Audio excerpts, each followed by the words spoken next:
శ్రీ గణేశాయ నమః, శ్రీ గురుభ్యో నమః, శ్రీమాత్రే నమః. అందరికీ శ్రీ నరసింహ అవతార ఆవిర్భావ దినోత్సవ శుభాకాంక్షలు. పరమ భాగవతోత్తముడైన ప్రహ్లాదుడు భగవంతుడు లేని ప్రదేశం లేదని చెప్పగానే అతని తండ్రి అయిన హిరణ్యకశిపుడు అయితే ఈ స్తంభంలో కూడా ఉన్నాడా అని అడిగాడు. ప్రహ్లాదుడు అవునని సమాధానం చెప్పాడు. తన భక్తుడైన ప్రహ్లాదుడు నిజమే చెప్పాడు అన్నట్లుగా ఆ స్తంభం నుండి నరసింహస్వామి ఆవిర్భవించాడు. ఆత్మతత్వాన్ని తెలుసుకోవాలంటే అజ్ఞానం నిర్మూలింపబడాలి. అది గురూపదేశం ద్వారానే సంభవం అవుతుంది. నరసింహస్వామిని గురువుగా స్వీకరించినట్లయితే అజ్ఞానం నశించి జ్ఞానోదయం అవుతుంది.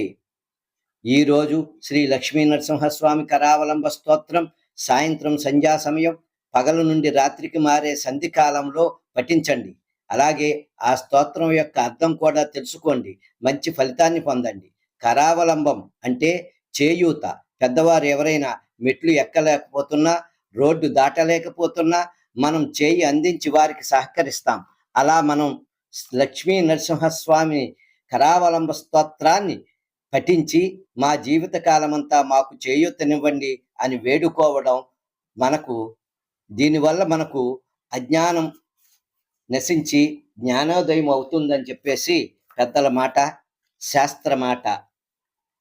మాతా నృసింహచ్చ పితా నృసింహ భ్రాతా నృసింహచ్చ సఖా నృసింహ విద్యా నృసింహో ద్రవిణం నృసింహ స్వామీ నృసింహ సకలం నృసింహ.